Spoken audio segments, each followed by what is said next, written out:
قرآن مجید میں دوسرے مقام پہ اشارہ فرمائے من کانا فی ہذہ اعمی فہو فی الآخرۃ اعمی واضل سبیلا، جو اس دنیا میں اندھا رہا کل قیامت کے دن بھی وہ نابینا اٹھایا جائے گا۔ دنیا میں اندھا رہنے سے کیا مراد ہے؟ اس نے اپنے مقصد زندگی کو ہی نہ سمجھا۔ 60 سال کی، 70 سال کی، 50 سال کی زندگی عطا کی گئی تھی۔ یہ زندگی کیوں عطا کی گئی ہے؟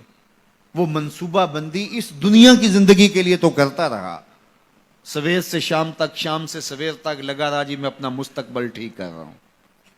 18 19 20 سال تک اس نے پڑھا، دن رات محنت کی، پھر اس کے بعد ڈپلومے کیے، اس کے بعد اس نے ہنر سیکھا، پھر کاروبار میں آیا، دن رات ایک کر دیا، خوشیاں چھوڑیں، شادیاں چھوڑیں، دوست چھوڑے کہ بس میں اپنا مستقبل بنانا ہے۔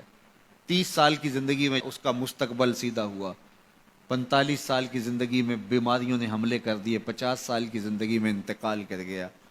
15 سال کا مستقبل تھا اس کا، جس کے لیے اس نے جو ہے وہ 35 سال 40 سال صرف کیے۔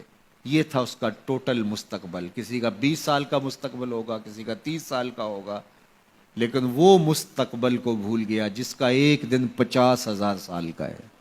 50 سال کا نہیں، 100 سال کا نہیں، قرآن بتاتا ہے 50,000 سال کا ایک دن، پھر نہ ختم ہونے والی زندگی۔ میاں صرف اس زندگی کو مقصود تو وہ سمجھے جس کا آخرت کا عقیدہ نہیں ہے، جو یہ یقین رکھتا ہے اللہ رسول پر، اس کو جو ہے وہ کامل یقین ہے، اور قرآن مجید پر اور حدیث طیبہ کے بتائے ہوئے ضابطے اس کو مستحضر ہیں، اور وہ جانتا ہے کہ آخرت ہے، ہم اعمال کی جواب دہی کے پابند ہوں گے۔ یہ دنیا آخرت کی کھیتی ہے، بوائی کا موسم ہے، آخرت کٹائی کا موسم ہے، تو وہ کیسے آخرت سے غافل رہ سکتا ہے؟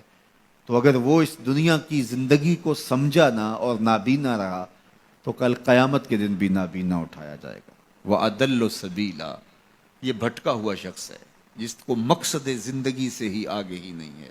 ہمیں پیدا کیوں کیا گیا؟ ہم آئے کیوں؟ تو میاں ہم اس دنیا پر آئے ہیں تو ہمارے آنے کا کوئی مقصد تھا، مدعا تھا۔ اس مدعا کو حاصل کرنے کے لیے ہمیں دن رات کوشاں رہنا چاہیے، استغفار کریں، تقوی کے خوگر ہو جائیں، شکر کرنے کی عادت ڈالیں۔ جو شکر کرتے ہیں اللہ تعالیٰ ان کو اور زیادہ عطا فرماتا ہے۔ اس طرح دوسروں کی پریشانیاں دور کریں، اللہ آپ کی پریشانیاں دور کرے گا۔ بانٹنے کا مزاج پیدا کریں، آپ کے پاس جو بھی ہے بانٹ دیں، علم ہے تو بانٹیں، خوشیاں ہیں تو بانٹیں، آپ کے پاس دولت ہے تو لوگوں کے دکھ اس دولت سے دور کرنے کی کوشش کریں۔ جب آپ بانٹنا شروع کر دیں گے تو آپ کا رب آپ کو عطا کرنا شروع کر دے گا۔ جو آپ نے دیا ہے، جو بانٹا ہے، وہ بھی آپ کا نہیں تھا، وہ بھی تمہارے رب نے تمہیں دیا تھا، لیکن اس کے بدلے میں جو عطا کرے گا، اللہ اکبر۔ کسی نے کہا کتنا دینا چاہیے؟ تو کہا اگر تم گن گن کے دیتے ہو تو پھر ایسے ملے گا، اگر بے حساب دیتے ہو تو وہ بھی بے حساب عطا کرے گا۔ وہ کسی زمانے کے اندر کنووں سے زمینوں کو سیراب کیا کرتے تھے، کنویں سے پانی نکال کر کے سیرابی ہوتی تھی۔ بعد میں یہ ٹیوب ویل آ گئے تو میرے بزرگ فرمایا کرتے تھے کہ کنویں جا کے دیکھو، ان کا پانی بہت نیچے چلا گیا اور بہت گدلا ہو گیا۔ ان کا پانی تو شفاف تھا اور وافر اور فراواں تھا، اب گدلا ہو گیا اور بہت نیچے چلا گیا۔ تو فرمایا کرتے تھے کہ جب یہ کنویں اپنا فیض باہر دیتے تھے، نیچے سے چشمے پھوٹتے تھے، سوتے پھوٹتے تھے، اور اللہ ان کو عطا کرتا تھا۔ جب انہوں نے باہر دینا چھوڑ دیا تو اللہ نے بھی ان کو عطا کرنا چھوڑ دیا۔ اس لیے تم اگر دیتے رہو گے تو سوتے پھوٹتے رہیں گے، کبھی ختم نہیں ہوگا۔ اس لیے اللہ کی راہ میں بانٹنے کا مزاج پیدا کرو جو آپ کے پاس ہے۔ اللہ اکبر۔ میرے حضور نے تو فرمایا کہ تم راستے سے گزرتے ہوئے کوئی چیز جو راستے میں رکاوٹ بن رہی ہو، اس کو راستے سے ہٹا دو تو یہ بھی صدقہ ہے۔ اور کچھ نہیں کر سکتے، کسی کو ہنس کے مل پڑو، مسکرا کے کسی سے بات کر لو تو فرمایا یہ بھی تمہارا صدقہ لکھا جائے گا۔